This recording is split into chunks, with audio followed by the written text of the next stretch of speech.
Hello po! Magandang araw mga kamamarites ko dyan. Kamusta po ang inyong benta, ha? Okay pa ba? Kaya pa ba? Lumalaban pa ba ang inyong tindahan? O yung iba nag-uumpisa ng umaalog-alog, nagkakaproblema na? Ito ay makakatulong sa inyo ang aking maliit na tips sa mga kagaya kong may sari-sari store. So kapag ikaw ay may tindahan, syempre gusto mo makabenta. Pero may time din talaga na syempre medyo inaalat-alat tayo. Pero ito ay makakatulong. So sino ba ang target natin sa ating maliit na negosyo, sa ating sari-sari store, ha? Syempre mga bata. Kasi nga, 'di ba, madalas ang inuutusan talaga ng mga nanay, ng tatay mga bata. So kapag ikaw ay may maliit na tindahan, kailangan ang paninda mo yung takaw tingin sa mga bata, ha. Kasi pag inutusan yan sila tapos may makita silang bago sa paningin nila, maraming mga candy, mga chicherya. Doon yan sila bibili sa iyo kasi gusto nilang makita yun kahit wala silang pera. Gusto nilang makita kung ano ba yung naandoon, ha, 'di ba? Kumbaga sila interesado kahit na wala silang pambili. At kasunod niyan, syempre, pag bumalik ulit yan sa iyo, may pambili na yan kasi kukulitin na yan nila ang kanilang nanay o tatay, ha, na hihingi ng pera para makabili sa tindahan mo. Hindi sayang din yun. Sa totoo lang, kapag marami kang mga candy katulad sa akin, marami akong candy talaga namang nakakapagod ang buong maghapon kahit mga chicherya.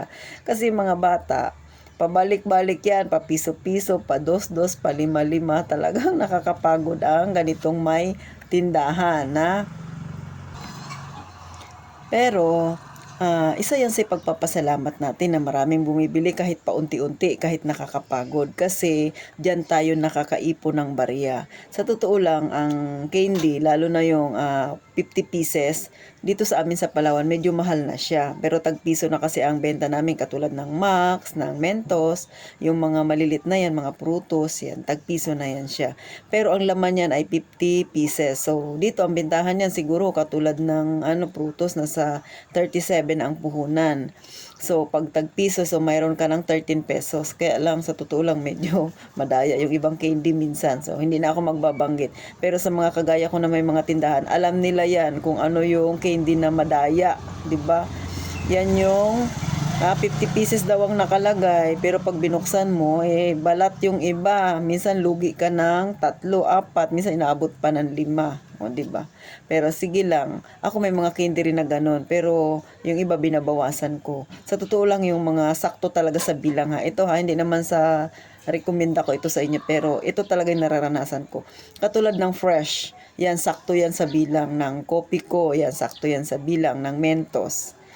Pero yung iba, ewan ko, alam nyo na yan, medyo mabenta pa naman sana, kaya lang medyo kulang talaga sila sa yung mga candy nila kulang. Ewan ko bakit laging kulang.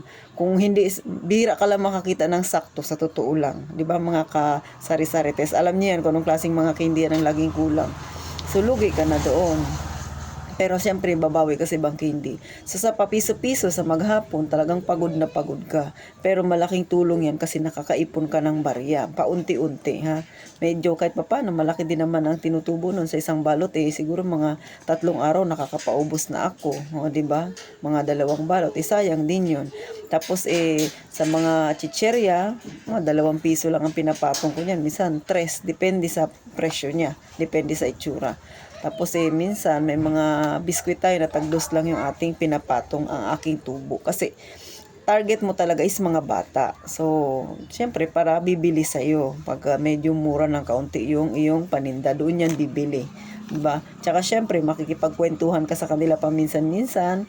Ganun ang aking style. So, kayo ba mga kamamarites, ganyan din ba kayo sa inyong tindahan? O kasi 'di ba, sa sari-sari store ang pinaka-target talaga natin is mga bata. So, yan talaga yung ating mamimili.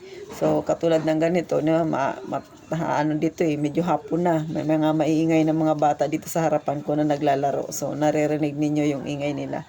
So, minsan nakakapagod talaga kahit sino, basta may tindahan ka, nakakapagod lang. lalo na pag mayroon kang ice pop. Ako may ice pop kasi akong tinda. So bukas sara yung aking ref. So lumalaki ang aking kuryente.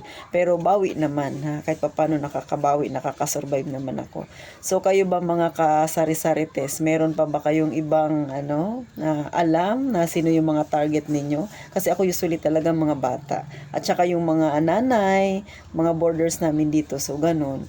Kadalasan mga ripak-ripak ang mabenta. Kasi nga 'di ba, lalo kung mga estudyante na nagbo-board, yun isa rin yun sila sa mga target ng mga estudyante. So sana po ay nakapagbigay ako ng kaunting kalinawan sa mga kagaya kong may maliit na tindahan, makatulong ako makapagbigay ng kaunting idea mga mamarites at paparites ko, mga kasari-sarites ko dyan. So kung mayroon pa po kayong ibang nalalaman, pa-comment na lang po sa baba ha. Kung mayroon kayong gustong itopic natin na medyo hindi kayo naliliwanagan, medyo gusto mong magkaroon ng idea pa, pwede nyo pong i-comment sa baba ha. Pag-usapan natin, hihimay-himayin natin para kahit ako ay magkaroon din ng kaunting kaalaman. So paano po mga kasari-sari test, salamat po sa inyong panunood. Sana po huwag nyong kalimutang mag-subscribe sa aking munting channel para kahit papano ay lumago at saka lumaganap pa siya sa ibang mga kagaya rin natin na dating mga empleyado na ngayon may maliit ng negosyo ha. So sa mga kagaya ko dyan, laban lang ha, kaya natin to. Mag-iingat po tayong palagi.